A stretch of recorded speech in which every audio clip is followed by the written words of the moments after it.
Open the pod bay doors, Hal. I'm sorry, Dave. I'm afraid I can't do that. Mark Tower, this is Albatross 1-3, requesting permission to land, over. I don't need a computer to tell me how to land a damn airplane. 6. Heads-up display, check. 5, Lasers, check. 4, Particle beam, check. 3, Proton bolts, check. 2, Chair control, check. 1. Let's do it. Broadcasting from a secret underground location somewhere in Mos Eisley. This is the Docking Bay 77 podcast. Make yourself comfortable. The show is about to start. Hello and welcome to the Docking Bay 77 podcast. I am your host, Dayton Johnson. Hello. This is a fantastic episode we have for you. We're discussing a couple movies that are very much related in some weird, unusual ways, but are absolutely fantastic. And I've brought a couple of fantastic guys along to discuss these wonderful movies. Please welcome a guy who likes to go head body, the co-host of the Film By podcast, Jeff Johnson. Hello, Jeff. Hello, I am in training hard and I'm ready to go a couple rounds with both of you. And welcome somebody who thinks UFC stands for Ultimate Food Challenge, small businesses, owner, and foodie, Andrew Blakely. Hello, Andrew. Hello, glad to be here. I've been training for this my whole life. If it's all about food. That's right. That's right. Okay, the movies we are discussing this week. Well, we're getting in the ring and we're getting our fight on. We are discussing two movies that focus on working class families, their very real issues, and what drives people into the ring. We are discussing the 2010 The Fighter versus the 2011 Warrior. Now, before we get into the movies, a couple of housekeeping things we want to take care of real quick. First of all, we have two new patrons. Yay! First one, $5 patron, Robert Burnett, frequent guest. Thank you, Robert. It's always awesome when our guests actually help contribute in other ways. So it's fantastic.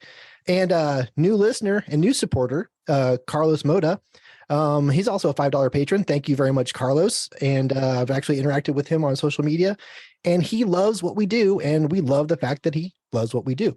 Reach out to us on social media and let us know if you love us too. We are on Twitter at Docking Bay 77 Pod, on Facebook, Docking Bay 77 Podcast, and reach out on email, Docking Bay 77 Podcast at gmail.com. And like I said, you can also go to Patreon, search Docking Bay 77, and be like Carlos and be like Robert. All right, moving on. We are going to, we have some feedback from our top 7 bad movies we love episode, which was so much fun. I was laughing an hour after we were done recording. From Deaf Dave, David Wright. His list includes Crush Groove, Flash Gordon. That's on a lot of people's lists because it's awesome.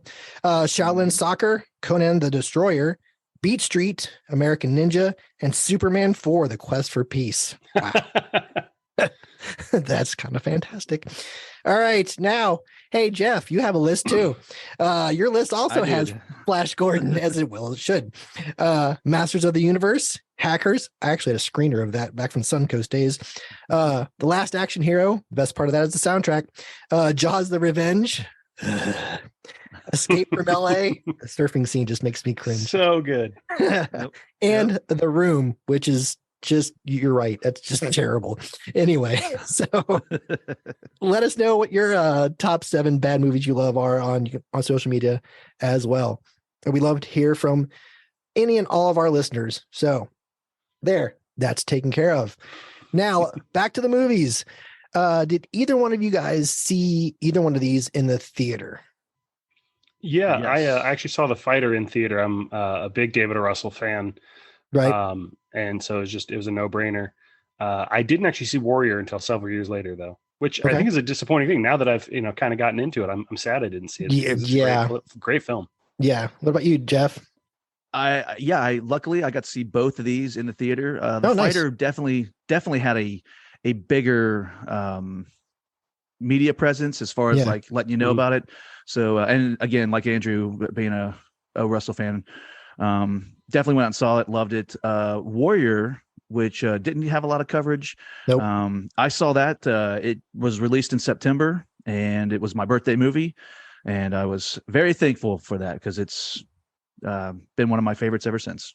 Yeah, it's I unfortunately did not get to see the one in the theater. But and it's funny to look at all the response that The Fighter got and versus Warrior, because it's like I think you have a big studio in Paramount and a smaller studio in Lionsgate, and I think that kind of attributes to that, especially considering how few Oscar nominations Warrior got and how many The Fighter did. So anyway, yeah, I rented both of them and was both very pleasantly surprised. So all right, we're going to go in release order. The first one is The Fighter. This is my younger brother. You gotta help me finish this. Taught him everything he knows. You don't want to see where this fight is headed. Put it all over. I'm still his trainer. I have a fight next week. And after I win, I'm gonna start making good money so you can live with me more days, okay? Good luck, Daddy. Don't hold your breath, Casey. Bye, baby. You paved streets, right? Yeah, I do. And I'm a fighter. I heard you were a stepping stone. Oh, I mean, I had a few tough fights, but the next fight's gonna show who I am. Yeah, and he's gonna lose that one too. So move that sugar ass and give him a... Don't disrespect her. Mickey Ward is 31 years old. He's here because he needs the money. Look at the size of that guy. He's got 20 pounds on me, Dickie. You don't fight, nobody gets paid.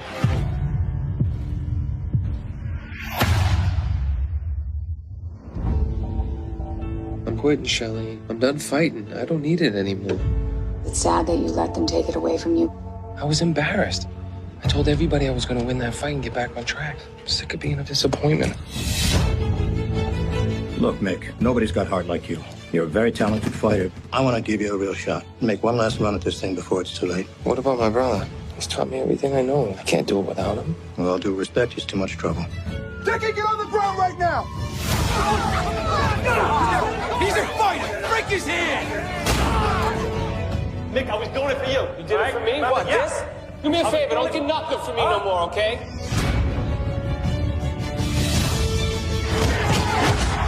You ready for a title shot? Not a stepping stone anymore. He's using you. You can't be me. You had a hard enough time being you, and that's why you're in here. We're gonna train. They gotta go. Why am I the problem? I'm his blood. I'm his family. You're crazy. I'm the one fighting. Not you, and not you. This is my shot at the title. I won't get another one after this. Mickey has a chance to do something that I never did, and he needs me. Okay, I'll see you in Mickey's corner. This is your time. I had my time and I blew it. You don't have to. You'll make it what? You'll make it what?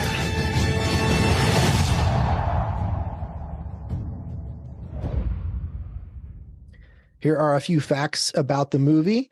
As you guys both mentioned, it is directed by David O. Russell, who did Three Kings, which is awesome. And Silver Linings Playbook. I think I've watched that like 30 times in recent years. Inspired by the HBO documentary from 1995, High on Crack Street, Lost Lives in Lowell, that focused on the Eglin Ward family. Starring Mark Wahlberg, Christian Bale, Melissa Leo, Amy Adams. It was released December 10th, 2010. Budget of $25 million, box office of $129 million, so it was quite successful. Nominated for 7 Oscars, Bale and Melissa Leo, both winning for Best Supporting Actor and Actress. So, quick synopsis for those who have not and don't know what the movie is actually about. Here we go. Mickey Ward is a struggling boxer, long overshadowed by his older brother and trainer, Dickie, a local legend battling his own set of demons. Their explosive relationship threatens to take them both down, but the bond of blood may be their only chance of redemption. That's directly off the back of the DVD because, yes, I own it. Anyway, okay. Let's start off with some likes. Andrew, tell us something you like about The Fighter. I think this movie really shines because of the characters and the actors that play it. So, I mean, obviously we have 2 Oscar winners in it, but I mean, that's the best part of this is Christian Bale's performance as Dickie. Wahlberg, who I don't like, he's not one of my favorite actors. He does a really, really good performance. Just all in all, they really make you feel like just the pain and the hurt of this family. So the acting and the characters specifically are huge standouts for me. All right, Jeff. I have to agree with him. I mean, both these films are going to deal with family theme and the whole forgiveness angle. What these people did to become these characters, I think is amazing. Especially when you talk about Christian Bale. Right. It's really easy. It's really easy to talk about how an actor or an actress can get into incredible shape for a role. And Mark Wahlberg, all hats off to him because he looks phenomenal in the movie. But Christian Bale, for him to become Dickie Eklund and lose all that weight, and it's incredible. So I think when you get in shape for a role, I think that can go both ways. Yeah. And for him, for what Bale did to transition into for what he did to become Dickie Eklund, I think you got to talk about it, obviously. Yeah, he's done that before. It was The Machinist where he went and lost a whole lot of weight too. Yeah, he's great at this. He's a chameleon because absolutely when he needs to lose an extreme amount of weight, you call Christian Bale. When you need someone to gain an extreme amount of weight, pack on muscle, and then a usually short amount of time, you call Christian Bale. Whether it's muscle to become the Dark Knight or it's fat to become Dick Cheney. I mean, the guy Right. he puts his body through so much for his art. I appreciate that. Yeah, it's interesting because I 100% agree. And he really becomes Dickie in this movie. But every time I hear that he's gaining and losing this weight, I almost like roll my eyes and think again, okay, cool, we get it. You're going to gain or lose weight. And then I watch the performance and I'm always like, no, I was wrong. That was amazing. Right. Yeah. He definitely goes the extra mile for these characters. You're watching these movies and he's definitely one of those actors where you lose him in the role. Like you're watching it and you forget that it is Christian Bale. You're not thinking, oh, he's doing a really good job. You go, that is really that person. And he totally became a crackhead. And I've seen a few when I'm delivering mail, so I know what they look like. Anyway, I'm not kidding. Anyway, I am a sucker for a good movie with working class people in it and has a good story. This definitely checks a lot of boxes for me. The dynamics in this movie between the family members is just ridiculous. At times it's funny. At times it's very engrossing. At times it's very frustrating because there were so many times I wanted to smack the shit out of his mom. I was like, you're a horrible, horrible person and you deserve that damn Oscar. But yeah, it's I have to agree with you guys. The acting in this is just totally awesome. And acting everywhere. It's not just I only have one performance, but even like the sisters, they just were vile people. You're being kind. I know. Still, it was, like they're all happy when he comes home and they have all the cake and everything, and they're just anyway, we'll get to that later. But no, I don't. I guess it's a sports movie, but not really. I think this is, even though it takes place in a as a fighter, but this is way more of a family story. It's what we all have issues in our families. We all have issues, but this is like, all the way to 11. So God, just everything. Anyway. It's a family drama. It's a family drama masquerading as a fight movie. Yes. That's how I look at it. That's how I look at both of them, honestly. But, absolutely. More so with this one. Yeah. Cause man, talk about when you talk about the Ward sisters, they're rough, and Alice, his mother. I don't want to jump ahead to one of the things I don't like, but honestly, Alice did so good a job making me hate her and just being an awful abusive mother that I don't even really want her redemption at the end. I don't want her at the fight. I want her gone.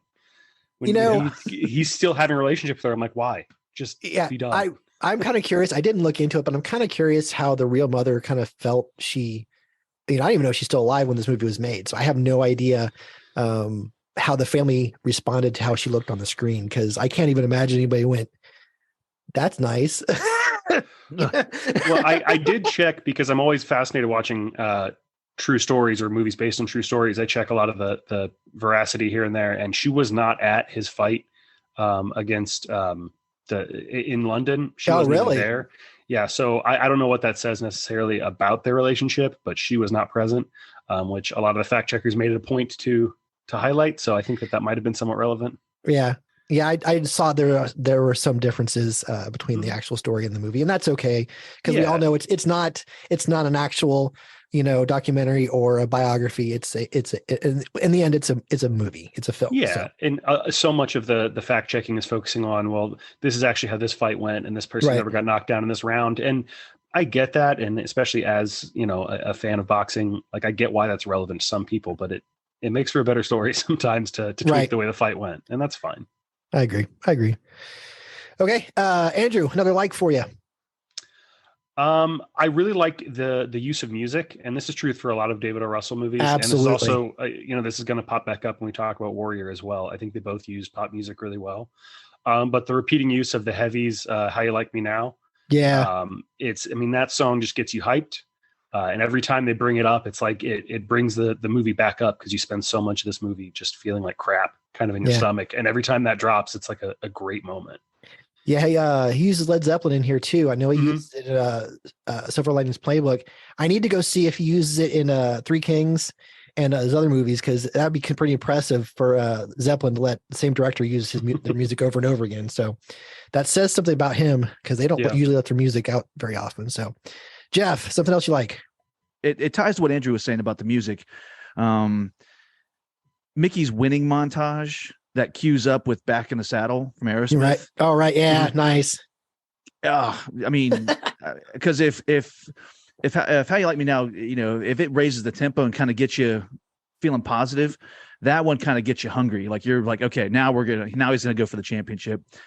I love, you can't do a fight movie, you can't do like a combat movie without like a good training / winning montage in the ring. And I think this is one of the better ones you've seen since the early Rocky films. Yeah. I love it. I absolutely love it. All right. Yeah. No, I agree. I actually might disagree with you a little bit here. And it's one of my complaints about the movie is the boxing. And I feel like the montage, the use of the song is great. And David O. Russ really knows how to make something look good, but the fights never felt like boxing. They felt like almost cartoonish. And it actually took me out of the moment a little bit. All right. Like when they're doing the blow for blow, the slow-mo, punch and then the punch back. And I get why it fits, but it didn't feel right to me. I can't really put my finger on it. I can't disagree with you, but I'll save it for the conversation later, because I know we're going to get into some other. All right. That's cool. That's cool. What are you going to do? Turn your back on Dickie next, huh? All we ever wanted for you was to be world champion. Mickey's a grown man. He can think for himself. Shut your mouth. Skank. Don't call me Skank. I'll rip that nasty hair right out of your fucking head. I'm his mother and his manager. You're not my manager anymore, and I'm not waiting for Dickie, okay? I'm not getting any younger.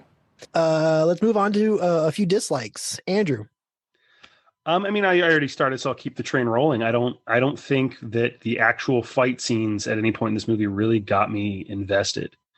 I feel like it's especially tricky filming a fight like a boxing match. I think certain sports are easier to catch, like baseball or football. It's a little easier to film in a way that gets you into it. Fighting is difficult. And for everything else this movie does amazing, I don't think any of the boxing matches really got me going. All right. I will say, at times I know the slow motion ones where they're trading punches. Yeah, that kind of felt a little weird, but I think, and I know I'm going to catch heat for this, I don't care. The later Rocky movies, I believe these boxing matches way more than any of those, because those got a little bit ridiculous. I'll agree with you there, but that doesn't necessarily speak highly of this. I didn't say it did. And to me, I think it's okay that the boxing scenes aren't that great. I will say the final match did get me going, but I think that's more of an emotional ride for the character than the actual boxing itself. So. Mm-hmm. All right, Jeff, dislikes. Well, to address that comment real quick, I'll just say I will stay in my corner, because I assume if you're slamming any of the Rocky movies, you're probably looking at Rocky 5. So I'm okay with it. I'm kind of going from 3, 4. Okay, just we're we're going to throw the rule book out real quick. Then. So do we need to strap up you guys' hands going to the ring? Yeah. I'm just saying, you know, when Rocky's like has his left arm extended, like pushing at him, and he's like, it's like, that's just not even whatever. It doesn't matter. They're still fun to watch. I'm just saying. Well, okay. So something, if I've got a dislike for this, I would agree with Andrew about the choreography of the fighting in this movie. I definitely feel like they could have spent a little more time on it. They could have done a little bit better with it.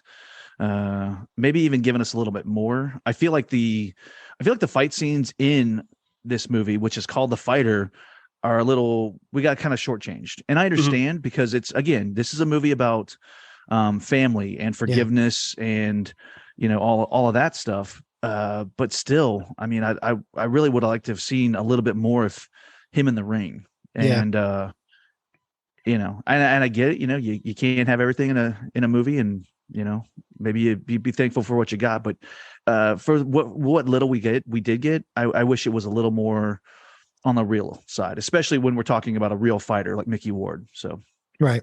All right. So my only, I mean, I do agree with you guys on the choreography, but my honest complaint, and it's, let me qualify this by saying I actually do like Mark Wahlberg. I do enjoy him in most of his movies, but if you compare him to the rest of the cast, he only has a couple scenes where I think he did a good job. The rest of the time, he's just kind of being the same kind of character he plays a lot in other movies. And that's okay for the most part because the rest of the cast is so good. But that's my biggest complaint. He, you know, I'm watching this going, I've seen this Mark Wahlberg before. I've seen this version of him in other movies. And to me, you know, you're watching Christian Bale, he transforms himself into this character, into this, you know, real life character. And you watch Wahlberg, you're like going, he's fine. You know what I mean? So it's and like I said, I do like him. I mean, I love Boogie Nights, and he's a big part of why that movie is as good as it is. I just kind of felt like maybe almost the pressure of playing an actual person might have been a little bit too much for him, and he didn't want to go off the rails or something. I don't know. He seemed to be most of the movie seemed to be very in the middle. You know, there's, like I said, there's only a couple scenes where you really saw him reach for something. So that's my only real complaint overall is his performance by comparison to the other people in here. Like I said, Melissa Leo was so good, you hated her. You're just like, I hate this woman. I hate her. So, all right. You know, the thing about Wahlberg though, Dayton, I mean, him and Mickey, they basically grew up in the same kind of neighborhood. You know, these are Boston kids. So I think because I agree with you, Wahlberg is kind of playing Wahlberg in this. Yeah. But I also feel like he's, when you got a character, when he's in his element, like it's a character like this, or his detective in you know, Departed. Oh, Departed. Yeah. Yeah. When I think about a role like this, or when I think about him in The Departed, he's playing that Boston guy. Maybe he's a little more relaxed, and maybe he doesn't feel like he needs to delve into the character as much, as opposed to something like Boogie Nights. That is not a kid from Boston, you know. No. And that's one of the things that makes that character so great, you know, is his performance. But I think when he's in his backyard, he's, you know, maybe he's not doing as much work because he figures, I'm me, it's good enough. Because you're right. When you watch film, or you listen to film or tape of the real Dickie Eklund, Bale didn't just, you know, do a physical transformation. He did it with his voice too. Like, you almost, if you're not watching something, you almost can't tell those guys apart. And to your credit, Melissa Leo, I mean, you're talking about a beautiful woman who is, you know, aged horribly, you know, dressed horribly, and just has a lot of venom in her performance. Yes. She's very, you know, she earned that Oscar as far as I was concerned. Yeah, she absolutely did. Absolutely. I guess this isn't necessarily a complaint, but, you know, I was talking about my love for David O. Russell, and before this, he had done Three Kings, and he had done I Heart Huckabees. And I think both of those had a lot more humor and a lot more of a quirky style that was really specific to him. Right. Okay. And I think that this kind of stepped away from that. And there are funny moments. There's little bits here and there, but I do think that was one of my disappointments the first time I saw it. Was I was looking forward to a David O. Russell film, and this feels like he was trying to make somebody else's film, if that makes sense. No, I can see So that. I think it could have benefited a little more from his personal touch, but I think maybe he was trying to get that Oscar. He was trying to play for the dramatic crowd. Yeah, So, I see that. Yeah, I mean, even if you look at Silver Linings Playbook, there's definitely a lot of humor in that, but there's also a lot of. So I think he hit a home run with that one for sure. And no, I get it. I gotta admit, I'm not a fan of I Heart Huckabees. I love Three Kings. I love Silver Linings Playbook, but I also not a big fan of him as a person from some of the things I was reading. He seems pretty rough. Yeah, he seems like a dick is what he seems like. But anyway. Well, just one more quick one, because I talked about how we kind of get shortchanged on the fight scenes. Yep. I also think we get shortchanged on another great performance here. I wish I could have seen more of the character. I'm talking about that MTV gal, Charlene, played by the wonderful Amy Adams. Oh, agreed. I kind of feel like they go on a date that is a bad first date, and then the next scene they're madly in love and together. And it would have been nice to see a little bit more of that relationship build, because we go from her questioning why, he's dogging her to she's spending time with his daughter and, she's by his side and she's speaking for him. I don't know. I wish you would have seen a little bit more of that develop, I think. Yeah. Especially when you have a talent like Amy Adams, yes, give her something, let her run with it. Yeah, no, absolutely agree.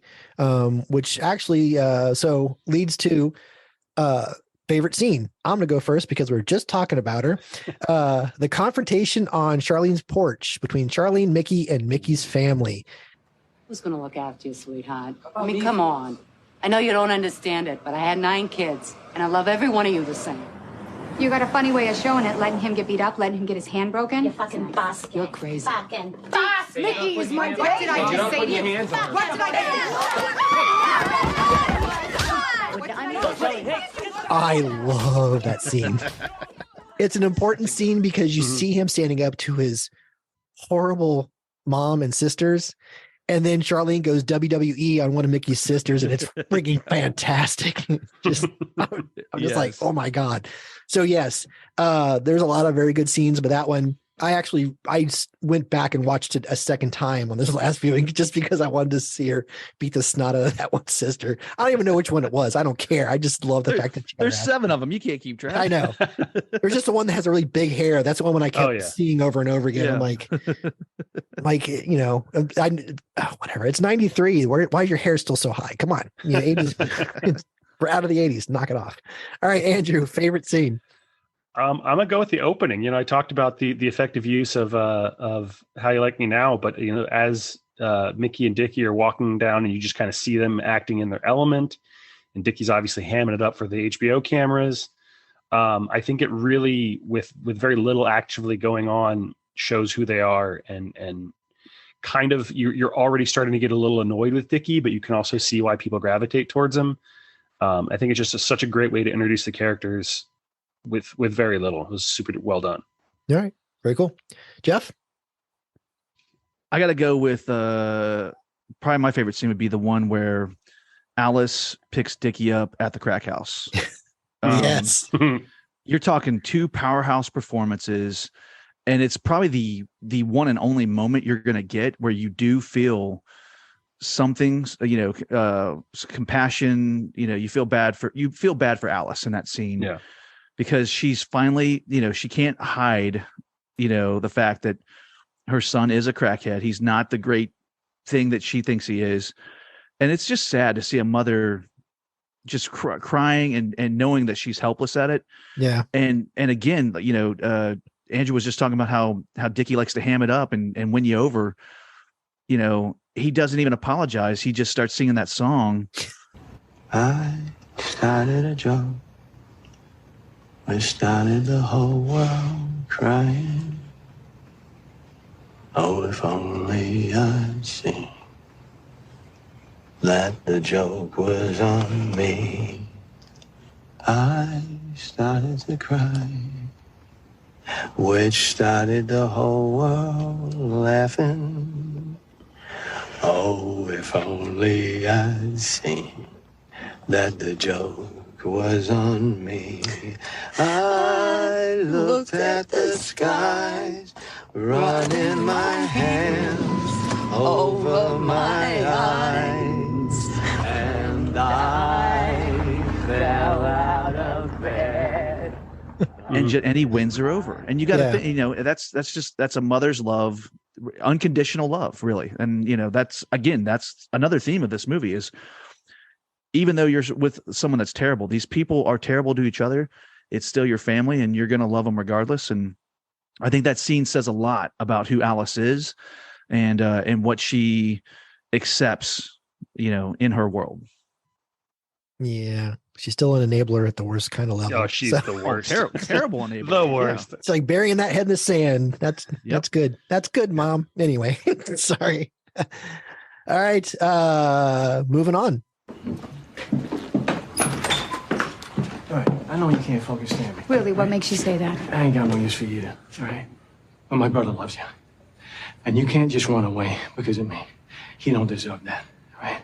So I will quit if you want me to quit. You're full of shit. I swear to God. I will quit if it means you come back, all right? But I want you to think about something. Mickey has a chance to do something that I never did. That in my time, I never had.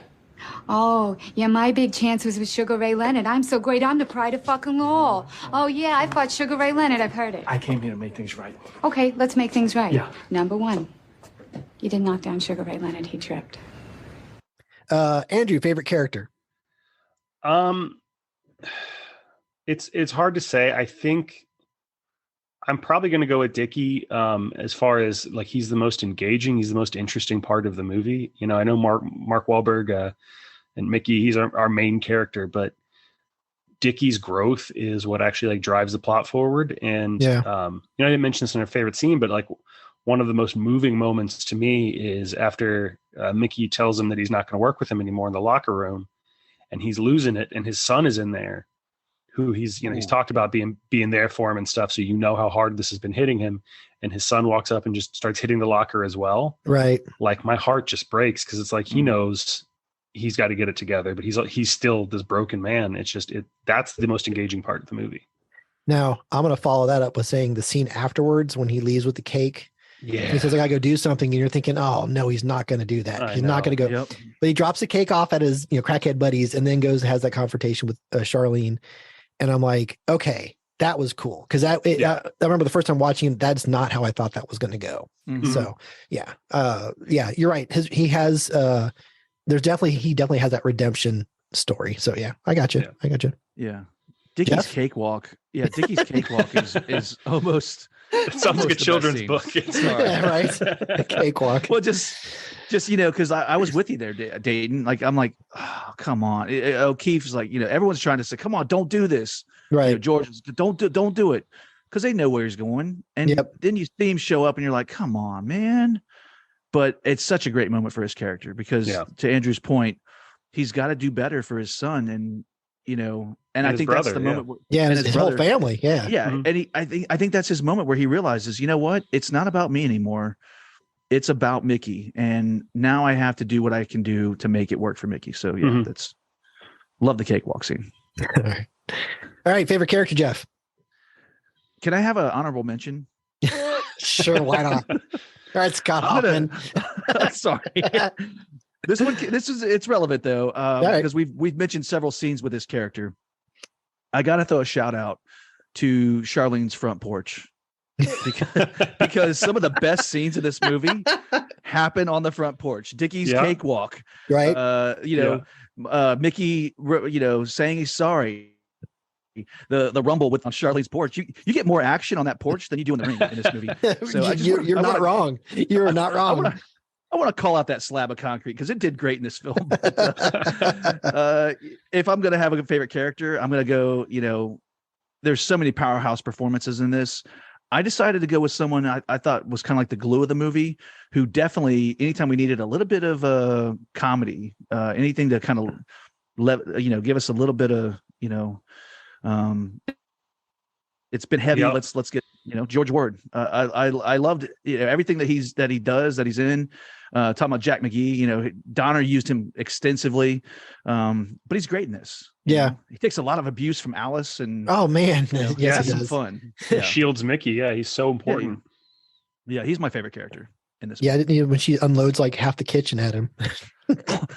I gotta, when he's ducking the glasses, he's ducking and bobbing. He's looking like he could have been good in the ring, but when she throws that frying pan and it connects, and you see his face, I gotta wonder how fake was that frying pan, because McGee's face is just wincing in pain. Well, when he shows up outside of Charlene's porch and he sees everybody, he gets right back in his truck and leaves. Again, the comedy, like he knew better. Yep. Yes, he did. Here. Yeah, because I would have been right behind him, like, I'm getting the hell out of here. This is crazy. Can't stay married to Alice all those years without learning when to get the hell out. Right? Yeah. Wow. All right. So my favorite character is Charlene. Amy Adams is the most beautiful and talented redhead in Hollywood right now. So sorry, everybody else. Her performance, and actually, as Jeff mentioned, we did not get enough of her by far. But this is also quite a different character for her. We've seen her play, smart, and we've seen her as Lois in the Superman movies. We've seen her, as a scientist. We've seen her, a lot of different things. We see, even as a very cartoonish Disney princess in Enchanted. But this is very different for her, and I really liked her performance. Her accent, her performance is fantastic. And her character is exactly what Mickey needs to move on and realize that he deserves better from his family. So Charlene is actually my favorite character. Good call. Moving on. Growing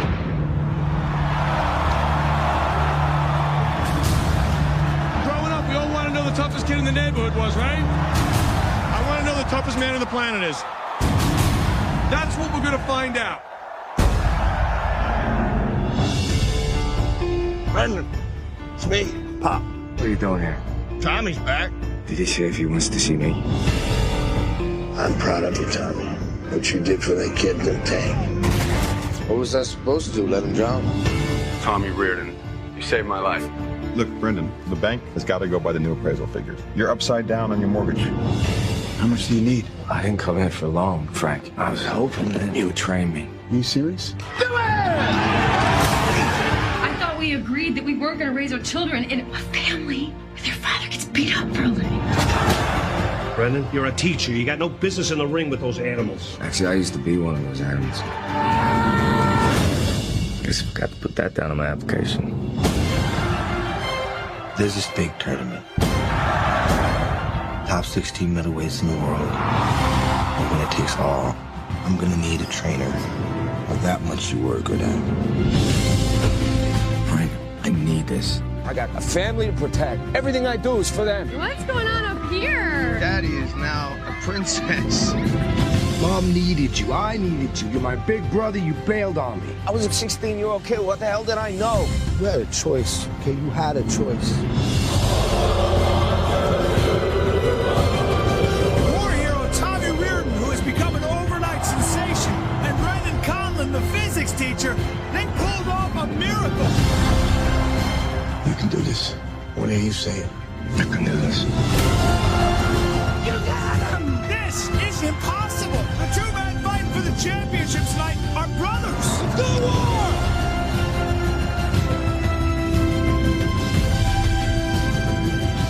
Are we here to win this fight? Because if we're not, I will throw in the towel.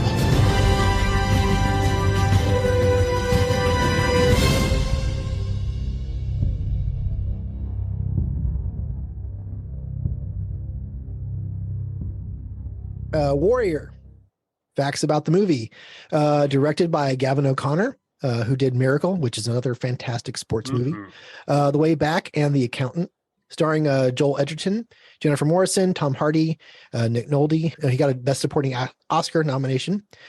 Frank Grillo, not trying to kill Captain America. Released September 9th, 2011.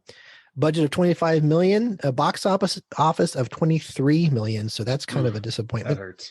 Yeah, it's like I said, you have Paramount behind the other one, and you have Lionsgate behind this one, and Yeah. I'm not even sure why I ended up renting it. I think it was just because it looked interesting, and I'm so glad I did. Synopsis of the movie. Two brothers face the fight of a lifetime and the wreckage of their broken family within the brutal, high-stakes world of mixed martial arts. A former Marine, haunted by a tragic past, Tommy, returns to his hometown of Pittsburgh and enlists his father, a recovering alcoholic, as his former coach, to train him for an MMA tournament awarding the biggest purse of the history of the sport. Excuse me. As Tommy blazes a violent path towards a title prize, his brother, Brendan, a former MMA fighter, unable to make ends meet as a public school teacher, returns to the amateur ring to provide for his family. Even though years have passed, recriminations and past betrayals keep Brendan bitterly estranged from both Tommy and his father. But when Brendan's unlikely rise as an underdog sets him on a collision course with Tommy, the two brothers must finally confront the forces that tore them apart, all the while waging the most intense winner-takes-all battle of their lives. By the way, I got that off IMDb, and that's a fantastic description of this movie. Mm-hmm. Yeah, certainly. Give me some ice. And call that Puerto Rican kid, the one that fights out of the bottoms. If he's here in 20 minutes, he gets $200. Yo, I'll fight him. Do me a favor, guy. Go back to your bag. We don't need anybody else getting hurt. Take a walk. Yo, Rock, what'd you do? Did you leave Mick and Polly at home today?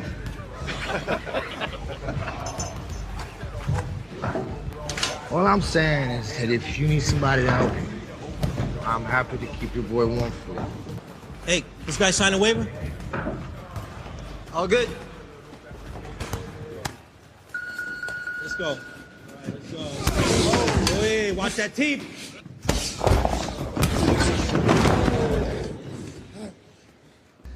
You owe me $200.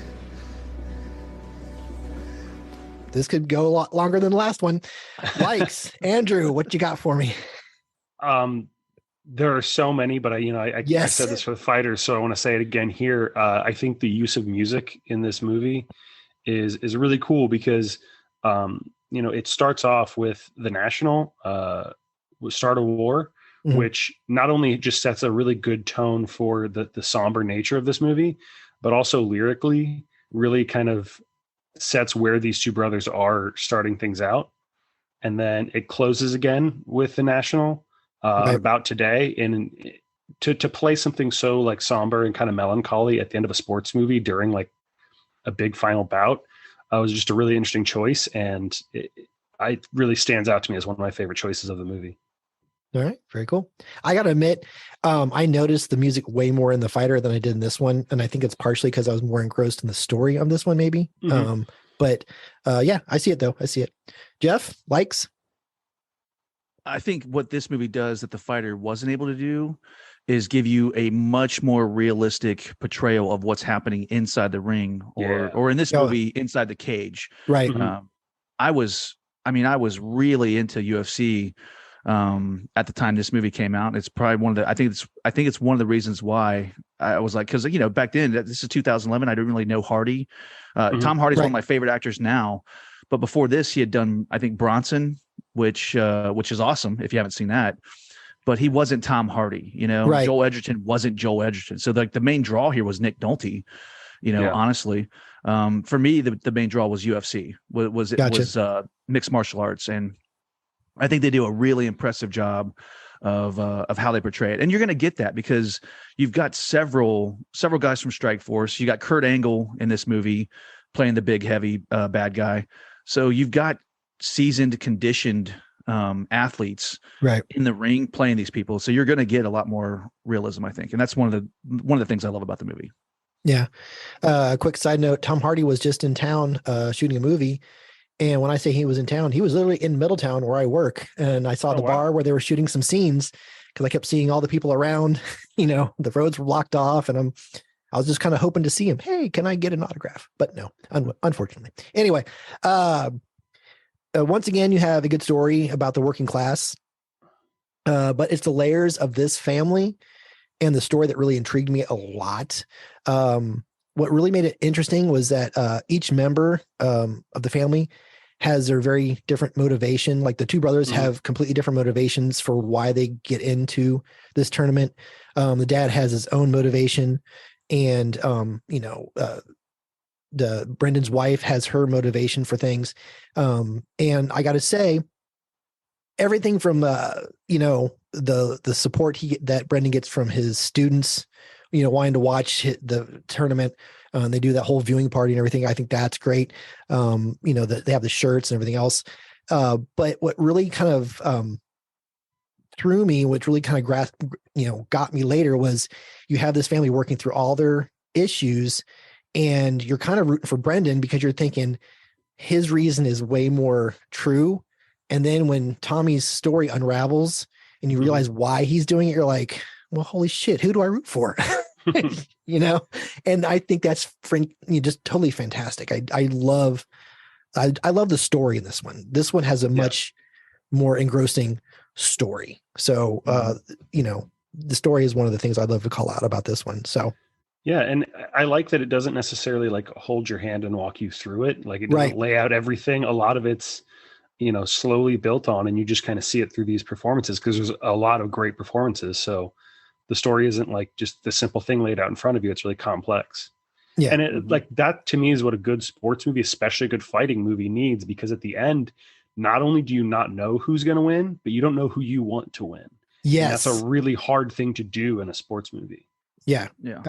Well, as like you look at like we mentioned the movie Miracle, which is a great movie, but that one is we all know what it's about, because I remember watching that friggin' game. Yeah. So to me, that's not as personal of a story as this one is. This one, he really does a good job at making you see what's going on from every different person. You know what I mean? So you really you're right. At first, I'm totally rooting for Brendan. And then you find out what's going on with Tommy. You're like, yeah, maybe, because then like you said, you're not sure who's going to win. You're really not sure which way they're going to go.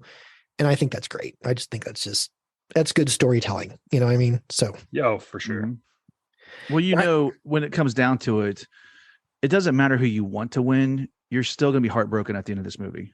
Oh yeah. It's still going to break your heart. Every time it breaks my heart every time I watch it because of the end, but it's one of those things where someone's got to win. You have to have a victor here, and you just don't know who you want it to be. Well, so I can honestly tell you at the end of this movie, I'm a mess because I'm so wrapped up in what's going on the screen. I'm just emotional as hell. But I rationalized it as saying Brendan needed to win because number one, he's taking care of his family in his house, and number two, he's going to give some of that money to to the woman of Tommy's friend that he lost in the war. My thing is, I'm not so sure Tommy would do the same thing. Oh, for sure. I'm not so sure Tommy would give him money to pay off his house. So maybe he makes that turn. Maybe he has that realization. But I know Brendan's going to help that lady out. So that's why I ultimately I'm happy Brendan wins. So there's a number of reasons that I think that win is so powerful. And I mean, obviously their relationship is, I think Rocky would be putting it nicely. It's non-existent. You're basically. Right. But in that moment, they've made such a big deal out of Tommy being undefeated. They keep comparing him to Theagenes, the undefeated pancration, star, which I read up a little. I had to listen to a podcast specifically on him like a month ago. So I was like, oh, hey, I remember that. But it was so important for him to lose and for Brendan to get that over him, because it's clear that as children, he'd always lived in his shadow. Yeah. So it was important for him to have that moment over him and for Tommy specifically to tap. He didn't get knocked out. He specifically tapped. And I think that's such a huge moment for both of them. Man, when he dislocates his shoulder and he's still trying, I'm just like going, because you can see the look on Brendan's face. He's like, it's okay. You can stop. Yeah. And I'm just like, he's not so badly doesn't want to. It's heartbreaking. Oh, God. It's so, like I said, it's that whole final fight is so emotional. It's just thinking about it right now. If I start crying, I apologize. Anyway, Andrew, something else you like? This is sort of kind of goes hand in hand with what Jeff was saying. I wasn't a huge UFC fan. I'm still not. Like, I respect it. It's cool, but it's just not like my thing. But this gets me going, like, in a way that the best sports movies do. Like Remember the Titans, that gets me going. There are fights in this movie that I'm standing up, like I'm, dropping my shoulder, like I'm going to do something. I can still remember specifically Frank Grillo, who's amazing in this. Yeah. You know, telling him when he's fighting Koba in the third round, he's like, you lost the first 2 rounds. If you don't knock him out, you lose. If you don't knock him out, you don't have a home. And like, I'm so fired up. Like from a sports standpoint, I like that fight maybe even more than the one between Tommy and Brendan. It's so good. Yeah. And like I was saying before, like, I think that's really difficult to do. So many fight movies don't, whether it's wrestling or MMA or boxing, so many don't really capture that. And this nailed it. Yep. 100%. 100%. Jeff, something else you like? Well, I think we have to address the DNA of Rocky that is in this movie. Yep. It's in The Fighter as well, but this one I feel captures a little bit more of that Rocky essence. You got Jennifer Morrison playing Tess, you know, Brendan's wife. She has her Adrian moment, you know, when she finds out he's fighting. She doesn't want him to go, you know, fight in Sparta. And then she, you know, she's going to show up. She's going to be ringside. Very Adrian Balboa of her. Yep. But I'm in for it. I love it. Same thing with Kurt Angle's portrayal of Koba. We've got this unbeaten, terrifying monster from the Soviet Union who's making his way to the U.S. for the first time for the War on the Shore, who is absolutely Ivan Drago. You know, he can't be beaten. And that's what makes that scene that Andrew's talking about so much better with Frank Grillo. I love that whole that where he's holding Grillo's holding Edgerton's face, and he's like, "Why are we here?" You know, right? I'll throw the towel. We'll go home. You know, I'll get Tess. We'll all go home. Because if you don't knock him out, you don't have a home. You know, it's just Grillo is amazing in this. You know, I know he channeled a lot of his performances based off of a real MMA cornerman that he knew. And I love him in this movie. I love him for it. Yeah. You know, so. Well, I love the idea that he uses music to in the whole training thing to keep their tempo and stuff. I think that's very cool. Yeah. Very cool. But the Rocky moments that this movie quietly put in there for fans of fight movies. Because I every time I watch this movie, I don't feel like, it doesn't feel corny. It doesn't feel wedged in there. It just feels like a nice homage, you know? Oh, well, agreed. And it's specifically, and this is something that I think a lot of really good sports movies do, but there's something very uniquely American about a hero that just constantly gets hit and doesn't stop. I think that's why heroes like Indiana Jones or John McClane last, because they get their ass kicked a lot. Right. And they just keep going.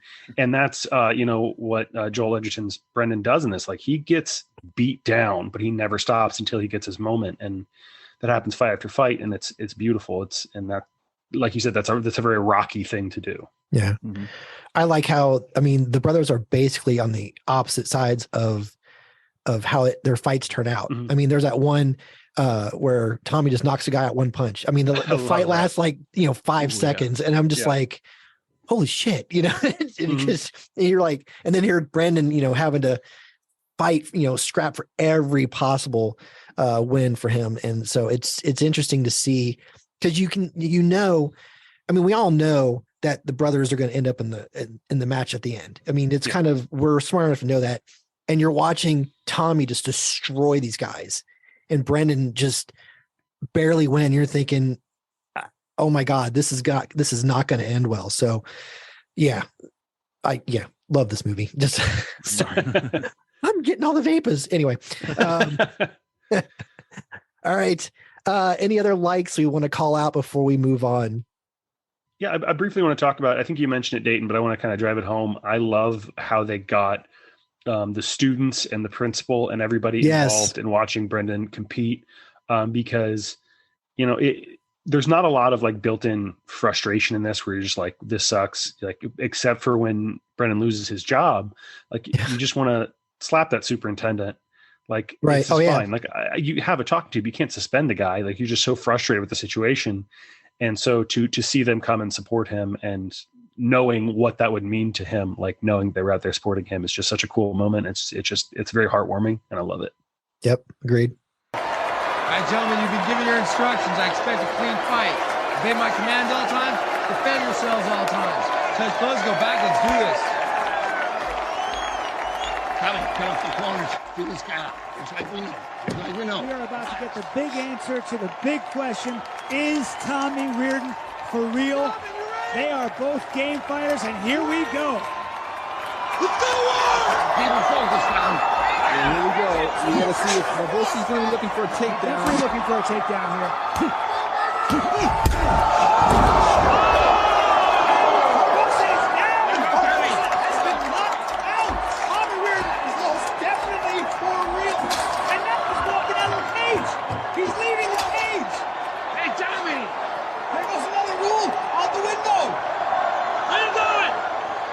Francisco Barbosa is out cold, and he's out of this tournament, Brian. Moving on to dislikes. Andrew, what do you have?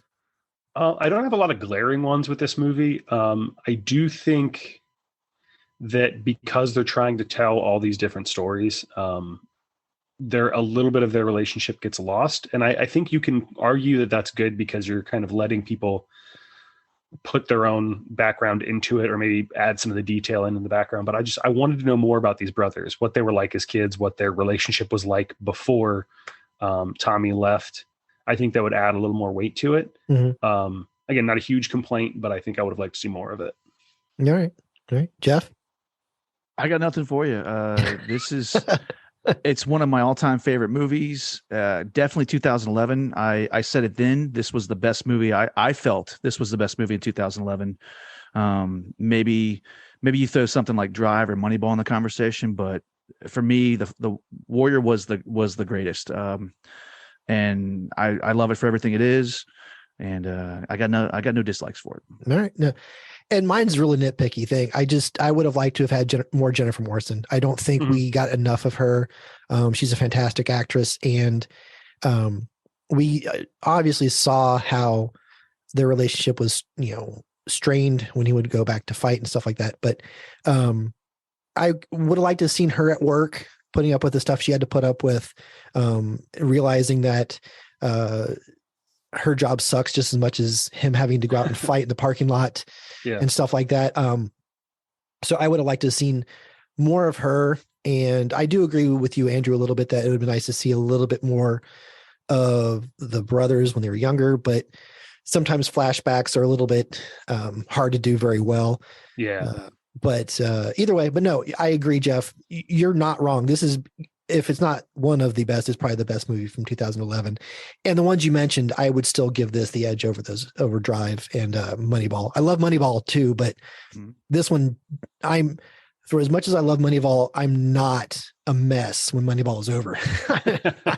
I'm an emotional wreck when this one's over. So I'm not gonna I think it's very telling that the two complaints that we had is we want more. That says a lot about this movie. That's great. Yeah. And Dayton, I would never fault you for being a mess after this. I can tell you, the first time I saw it, I remember crying in the movie theater.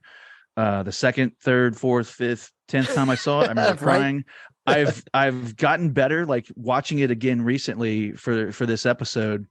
I now have reached that level of it still kills me, it still breaks me up, but I now have evolved to the single tear going down my cheek, just like Nick Nolte at the end when he sees how the fight ends and he sees, his two boys. So what's interesting to me is that the most emotional moment, the crescendo for me, is actually when Nick Nolte realizes both his sons are going to be in the final fight, not necessarily the fight itself.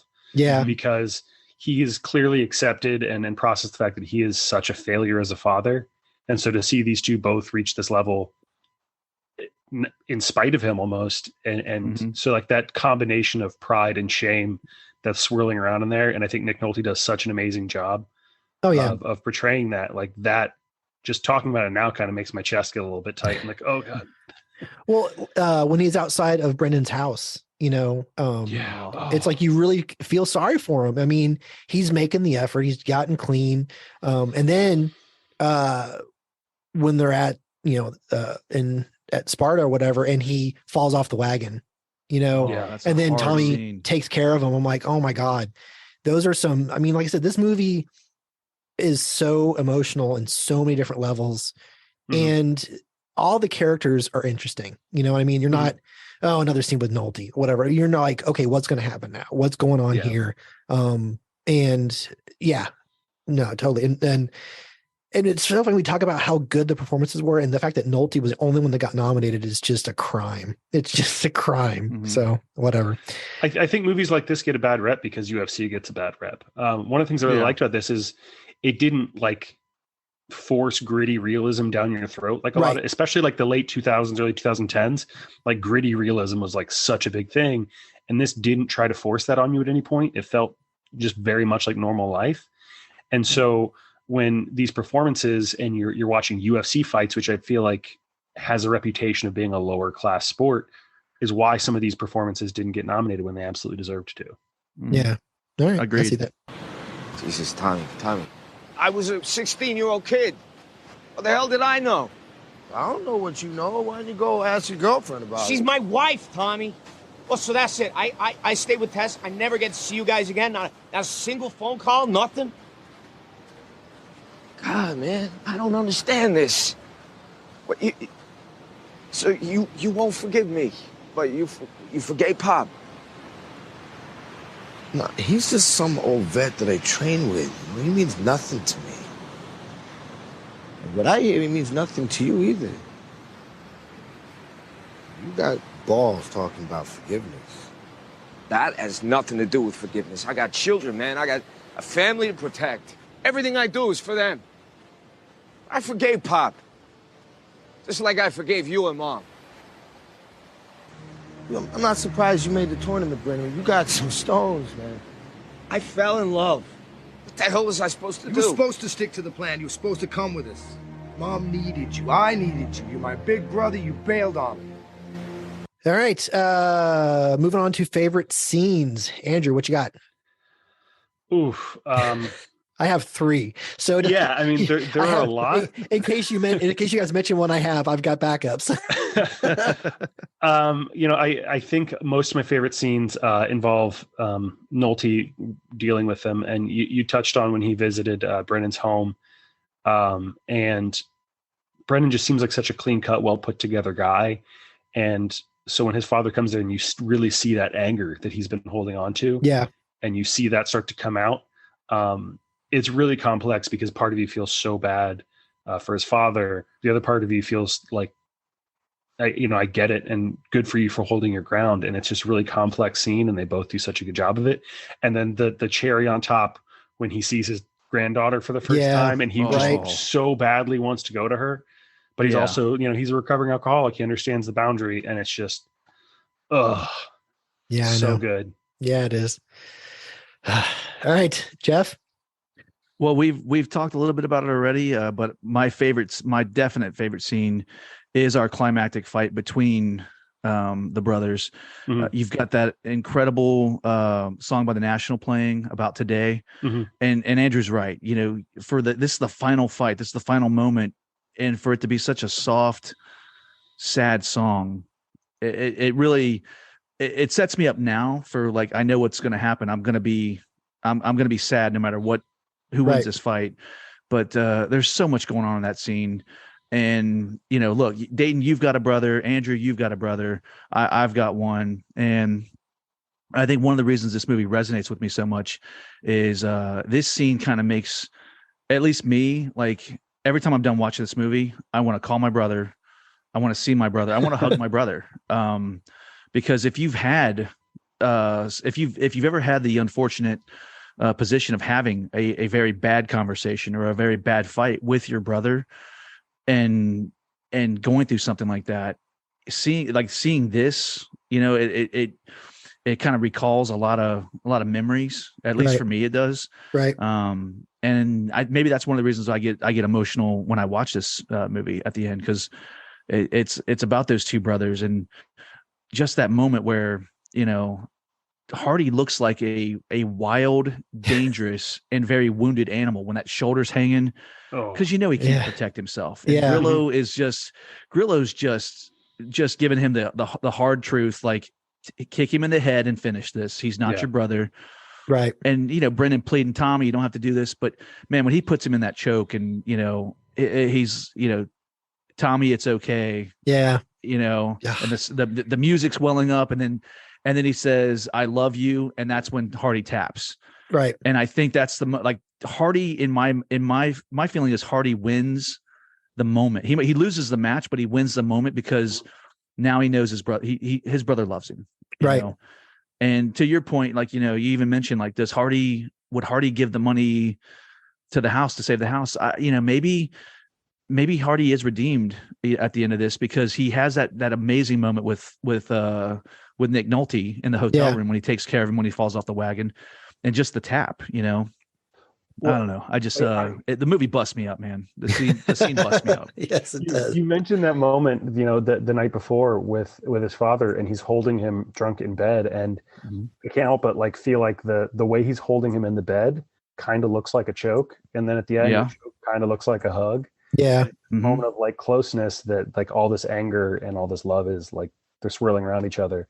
And so like he's choking him out while screaming, I love you. But it also like he's holding his brother that he hasn't seen in 15 years, 16 years? Right. 15, 16 years. Yeah. Yes, I do. I do have an older brother, and yes, I've had a big fight with him before. And I stood up to him, told him I was tired of his crap, and I put my hands up like I was going to fight him. And he was like, "Oh yeah," and he hit me in the chest, and I couldn't breathe for 10 minutes. So that was about that was a quick fight. I will never forget it. Anyway, so like I said, I had multiple scenes chosen. One of them was obviously the final fight, but one of the ones I really want to call out is the scene when Brendan gets in trouble for fighting in the parking lot. And his principal calls him in. They have that discussion. And it's a couple of the little subtle lines that are in there that really make it interesting. When Brendan says, I guess I didn't put that on my resume. Nah, he used to be an MMA fighter. Yeah. And the superintendent's out in the hallway, and the principal looks at him and goes, you know, you really did. And he was like, yeah. And he goes, there's a little bit of a surprise and being impressed, you know, look on the principal's face, like, wow, you know. And I just love the little bits in that scene that makes that way more interesting than a teacher just getting in trouble. The other scene, your physics teacher, that mine couldn't have gone 3 rounds. Right. Well, Dayton, it's a good scene you got there, because I mean, Kevin Dunn, we should not like him because he does suspend him, and then he tells the kids, no, are you crazy? We're not hosting this fight. Right. But you like him, you know, because you see him at home getting all excited with his wife, like, he made it, Right. He won, you know. Yeah, I like Kevin Dunn in this movie, man. Yeah. Oh yeah. Yeah, he was good. The other thing I want to mention is the brothers on the beach, when they have their only real conversation in the movie, the interaction, the anger, the hurt feelings, all the emotion, especially the information we gather from that scene, gives us a lot of what happens. We know that the dad was abusive, drunk, and everything. We know that, and you know, it's just one of those scenes that it gave you so much information in a very short amount of time, while also just being very interesting and very emotional. And so that's why I definitely wanted to mention that one, because I thought that was it's with all the other fighting going on and the great matches and the exciting fighting. That was one of those right in the middle of all that, where it was a very interesting and engrossing conversation. So I had to mention that one too. Tom Hardy does such a good job in that scene, because on paper, it's kind of a boring conversation. Right. He doesn't say a whole lot. He doesn't really give a whole lot verbally, but his body language and his tone, he says so much. I mean, Jeff, you were talking about how great Tom Hardy is, but that is his moment to shine in this one. Mm-hmm. Well, he's as dangerous and as menacing as he is in the ring.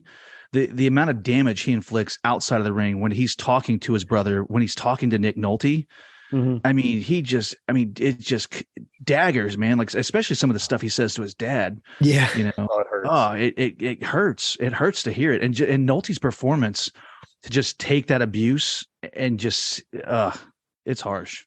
Yeah. There's so much. I mean, it seems like almost at times with every line that Hardy utters, which he doesn't have a lot, you know what I mean? No. But it's how he delivers them and what he says. You're able to gather, you know, a lot of his personality, a lot of his history. Like when he's talking about when his mom got sick, you know, you're just like, God, that sucks that he had to go through that. It just every story, from him ripping the door off the tank to when you find out what happened to his friend from the friendly fire, you're just like, well, no wonder he's pissed off. Yeah. He's always pissed off. So I think he's handling it pretty well, all things considered. right. Yeah. He's channeling that anger into that match, and those guys never had a chance. So whatever. I think one of his scariest moments is his first match. Well, you can't even call it a match. His first encounter with Mad Dog Grimes. They're called. They even make a Rocky joke at him, and he's like, I'll keep your guy warm, right? And he just murders him, and then he looks at that promoter and like with the crazy eyes, he's like, "You owe me $200." Right, I know. That was fantastic. Okay, moving on. Favorite character, Andrew. There's a lot of choices. I don't know that I could pick a favorite, but I think that I want to talk a little bit more about Frank Grillo's character as his trainer. All right. Yeah. He's probably the least broken person in this movie. He's clearly got his life together. He's a great trainer. The announcers talk about it all the time, like how great and experienced of a trainer he is. And you really see that not just like in training montages, but in the ring, you see the impact he has. And you can see the enthusiasm. He's yelling at Brendan, get your hips down, like all this stuff. And then the speeches he gives to Brendan in the corner, or I don't know if you call it the corner in like I'm getting fired up, like I'm ready to go punch something. He's so good. But the entire time he's doing this out of love for his friend. And it seems like that's his core motivation. And I think that's just really, really cool, especially in a movie where so many relationships are so toxic, to see this really healthy one. Nice. All right. That's a good call. Jeff? I got to go with Tommy Conlon. I know it's painfully obvious, but there's just so much to the character, and Hardy's performance. Again, he, you guys were talking about how he doesn't have a lot of dialogue, but he says a lot with his eyes. He says a lot with his physicality in this movie, and tells you who he is. And those rare moments where you see a soft side of him, like when he makes the phone call to Pilar, asking how the kids are, and it's like, wow, this guy's not a dangerous animal. He's not a cold-blooded psycho. There's someone in there that's hurting too. So Tommy would be my favorite. Yeah, that phone call, I remember the first time watching it, that was such a surprise. You're like coming out and like, whoa, wait, where'd that come from? And yeah, absolutely. Absolutely. Great scene. So you said Tommy was obvious, because I think Brendan is the obvious choice. Oh, okay. Well, because he's where, in reference to the fighter, we're supposed to really like, Mickey, Mark Wahlberg's character, but Brendan he's in every guy. You know what I mean? I wish I would have had him as a friggin' science teacher than the ones I had when I was in high school, because I didn't learn squat in those classes. I would have been like, paying. I mean, like, and it proves it when his students are all excited for him. They're all cheering him on. He's doing this because he knows it's the right thing to do for his family, and you like him, and he's really kind of, even keel. He's not, like you said, he plays the whole movie most of the time really kind of, at ease and stuff like that. But like the scene at the bank when he finds out, he's going to lose his house, and there's the scene with his, dad at the house. He's, you see those emotions in him, and all those emotions are coming out because his family is in danger in a way. And that really endears him to me, and to put his life basically on the line to save his family like this, even if it's in a controlled situation, doesn't matter. Some people get hurt, and for him to do that, I really was like, okay, yeah, this guy, I want to come over to this guy's house and have a drink, because he's just, Tom Hardy can stay the hell over there. I'm not going over there. So I think Brendan's the obvious favorite character for me. So I think those are both like the obvious answers, like you guys said, but I think they both do such a good job. And Tom Hardy can say more than I think any other actor just with a grunt. Like he can right. Just read M, and he'd be like, and it's just, you get everything from it. You know what I mean? But Joel Edgerton does such a good job in this, of like, you can see all the anger inside and him keeping a lid on it the whole time. Yeah. Mhm. Really see that he's consciously making an effort to hold it back. And they never explicitly say it, but I mean, growing up in the household with his father, like he learned, I'm not going to be that guy. And you see that coming through in a couple little subtle ways. You mentioned the scene at the bank, and like, I would have lost it at that. Oh, I hate that banker so much. And he just keeps his lid on and walks out. And I was like, that's really impressive the way he does that. Yeah. If this movie has a bad guy, if it has a true villain, it's the guy at the bank. He's like, Brendan's like, you told us to refinance. He's like, I suggested it. It was your choice. Options. Oh, yeah, that guy's a worm. Yeah. Yeah. Well, banks are evil anyway. Yeah. Okay, so before we move on to our questions, we are going to take a quick break and hear from our friends at the Infectious Groove podcast.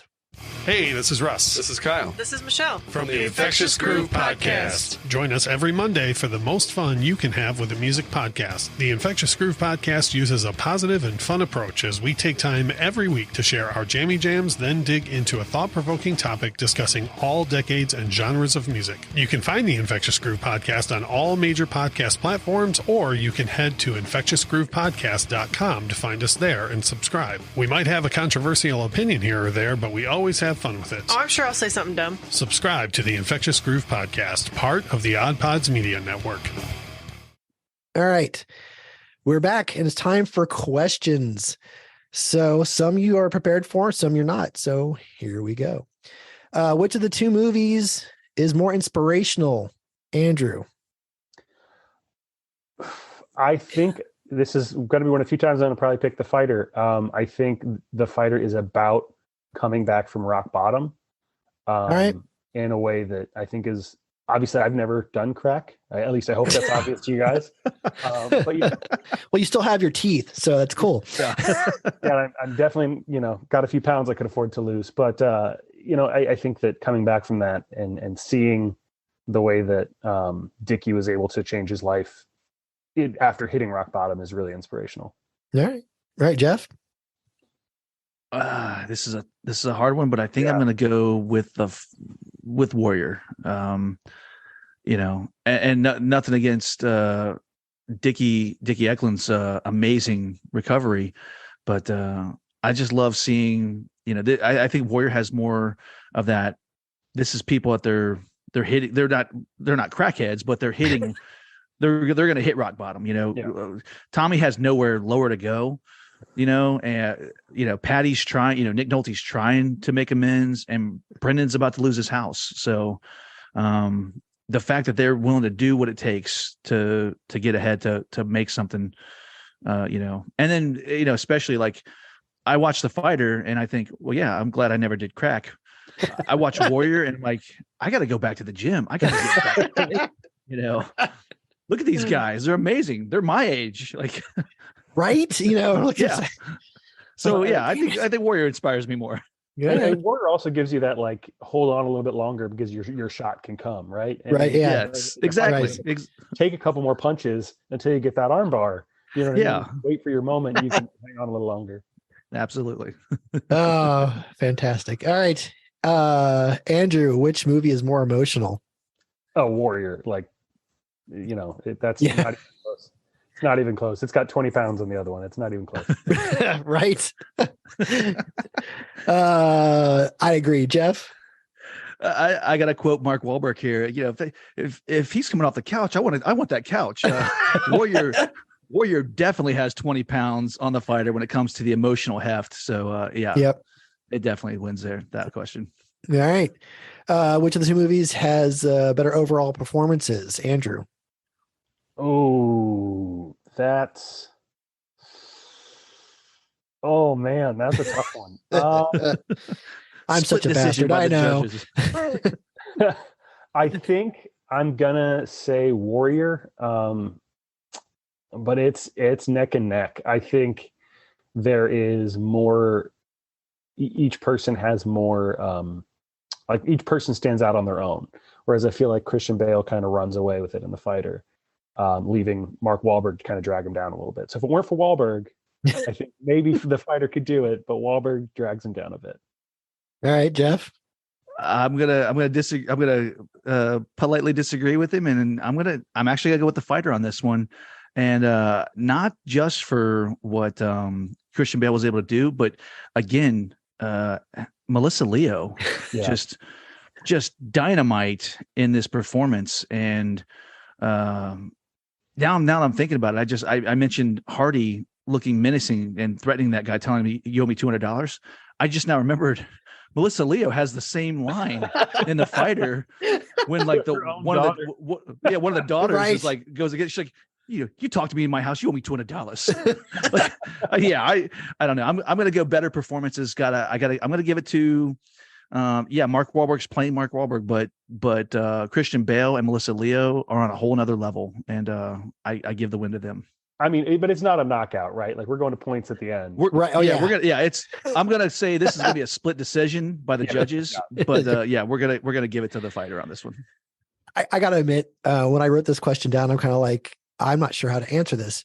At one point, I was going with the fighter because Melissa Leo, she was so good. I wanted her to get hit by a truck.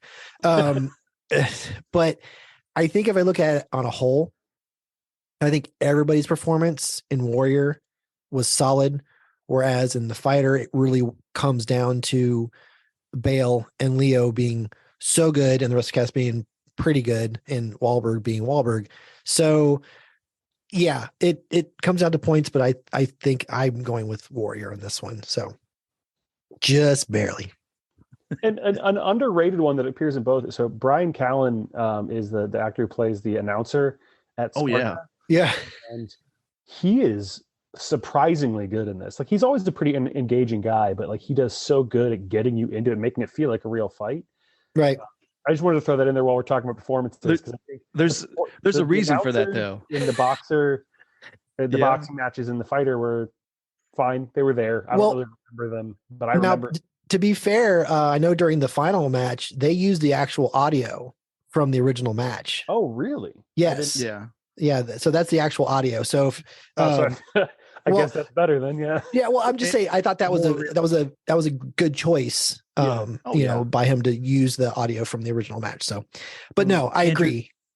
Andrew, I'm glad that you mentioned Callen, because one of the great things, and I laugh at not in like a mocking way, but I kind of chuckle because he is 100%. I know you're not a big UFC fan, but he is 100% doing Joe Rogan. Right. Sure. And they're friends. So he's basically he is playing Joe Rogan without saying that it's Joe Rogan. Right. And so I watch it. I'm like, yep, that's Rogan. All right. Yeah. Let's not take a weird turn with Rogan. Okay. Anyway. Especially not in the podcast world. We can't. Right. Thank you. Yeah. Let's not go there. Okay. So which of the families are you going to hang out with for fun? Andrew. Oh, hard pass. Just no. Is that an option? Well, I want to hang out with Brendan and his family. I liked his wife and kids. I'll hang out with them. That's well, that's easy, Dayton. All of us want to hang out with Jennifer Morrison. Did you well, especially when he comes home and she goes into the bathroom to check on him. Yeah, I'll hang out with her all day. Man. Yeah, that's about the best answer we're gonna do. But I'm scared of Tom Hardy. All right. Yeah. Okay, so real question: who's the worst parent, Melissa Leo or Nick Nolte? So that's hard to say because we don't really we see Nick Nolte after he's recovered. We see him after he's made all these changes, so it's really difficult to say. Whereas we see Alice at her worst. Right. So I don't know if in that context, I would say Alice is significantly worse, but seeing these two boys grown up in Warrior, I have to assume that childhood was pretty bad. Yeah. Yes. Jeff?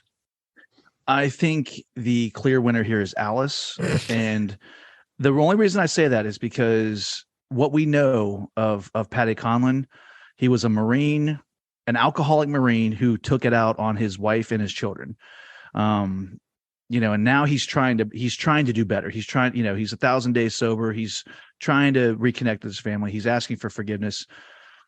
Alice, played by Melissa Leo, is terrible.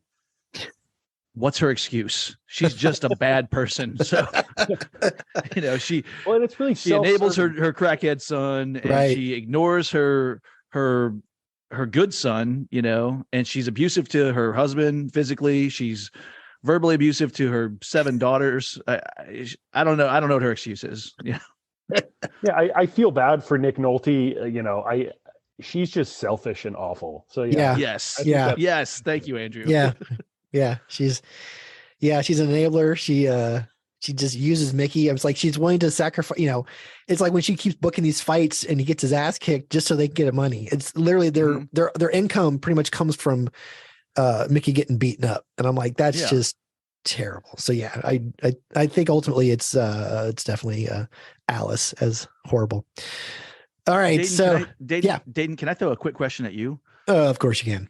In a multiverse where Alice ends up meeting and marrying Patty Conlon and their child becomes a fighter, what's that guy like?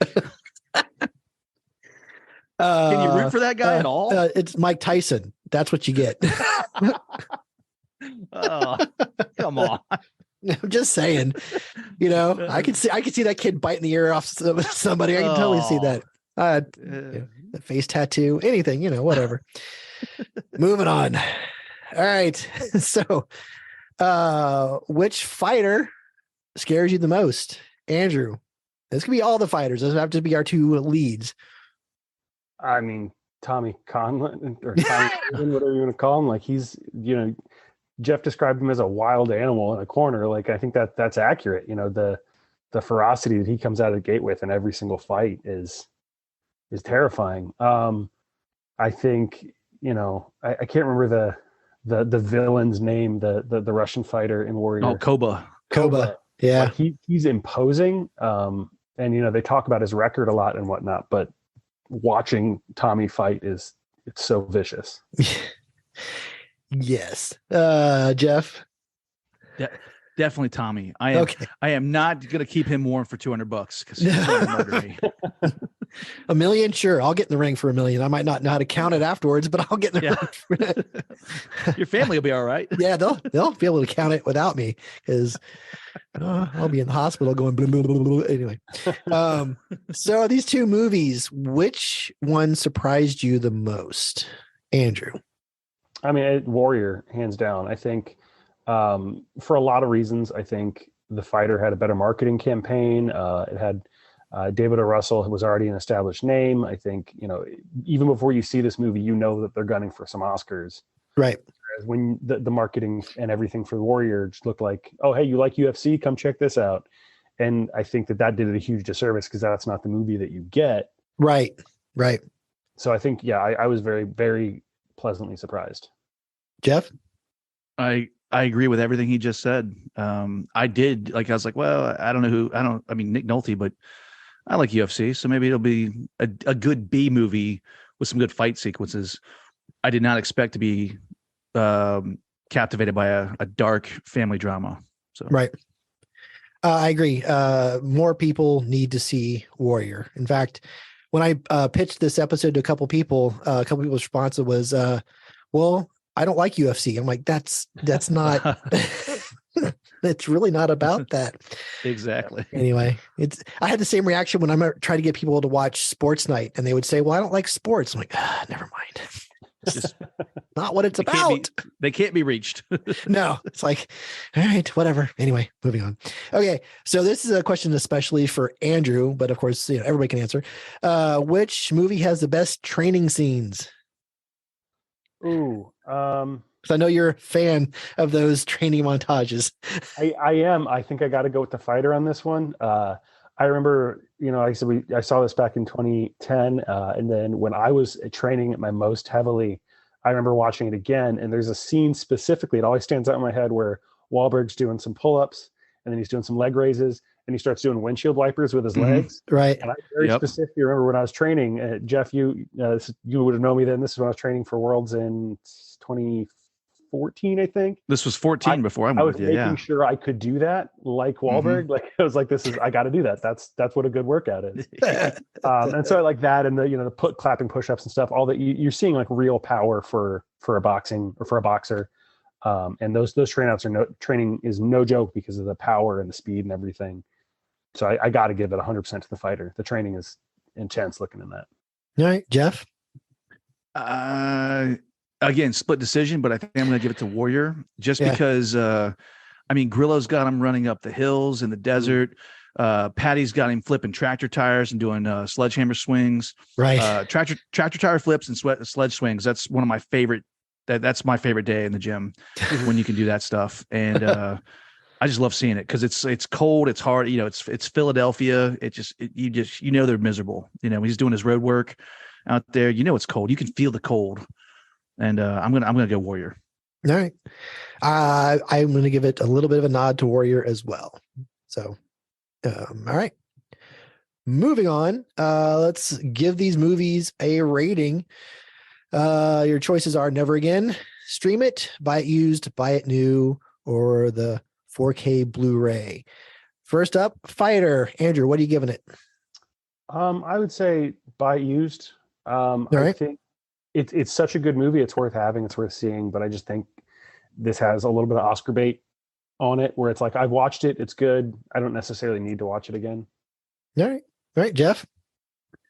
I would say buy it new. Like I'm happy. I'm content with the Blu-ray I got. Mm-hmm. I wouldn't necessarily need to upgrade it for anything as far as like sound or picture quality. I think if you got a good DVD used, or in my case I bought the Blu-ray. I'm good with that.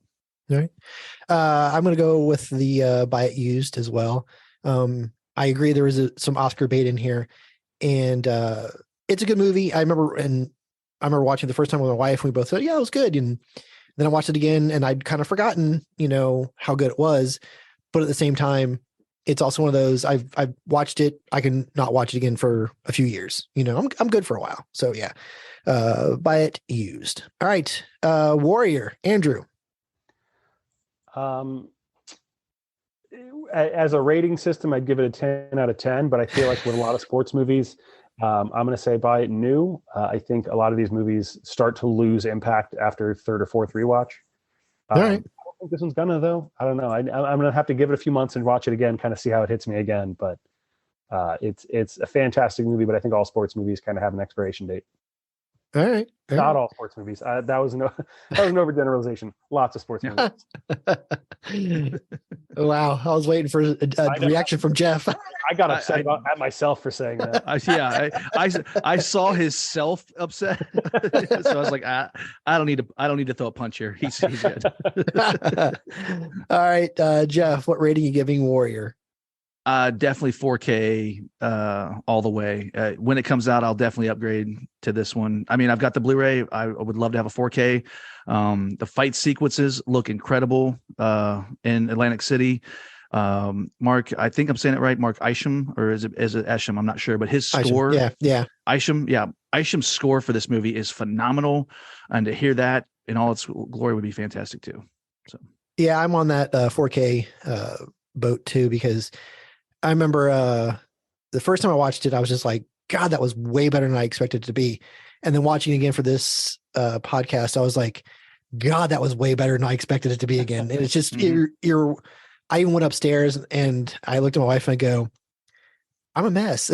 It's just, it just really, we all three struggled to find something we didn't like about the movie. So that in my mind says that, it's so close to being perfect. So I'm going to go with the 4K Blu-ray. So, all right. Well, as always, it's a pleasure talking movies with you guys. Very much so. So thank you, Andrew. Thank you for having me. I love being here. Make sure to check out his coffee, Black Key Coffee, at blackkeycoffee.com.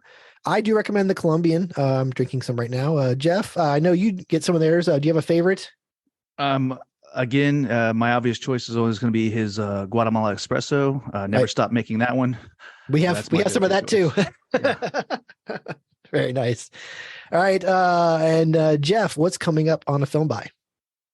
Well, a quick plug. Yesterday, we just had the first episode of our new limited miniseries, A Film at 45, something Scott Hoffman and David Burns are doing from the old 86 crew. They just covered Grease. Fun episode, very informative, but it also had a lot of laughs. As for a film by coming up next week, we are going to be covering some crazy territory with Terry Gilliam, because we're doing one of your favorites, Dayton. We're gonna be talking about 12 Monkeys. Such a good movie. I recently upgraded to a nice steelbook version of that movie because it's fantastic. I have a lot to say about Grease, and it's one of those I've owned for years, but it's both a great movie and a terrible movie all at the same time. Then you'll like what those guys have to say, I think. I'm sure I will. All right. Thanks again, gentlemen. Appreciate it. All right. So come back next week. We have John, Eric, and Tim stopping by. We're going to get a little dark. We're going to bite the head off a bat. We're talking about Ozzy Osbourne's Diary of a Madman. Thanks for spending time with us. It does mean a lot. Tell your friends, family, and coworkers all about us. More listeners, more better. Do yourself a favor and watch more movies. And remember, physical media is better than streaming.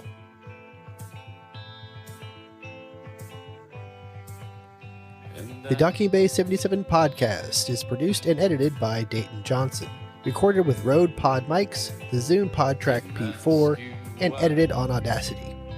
Opening music provided by Eric Jason Brock. You can find him on YouTube and Bandcamp. Thank you for listening.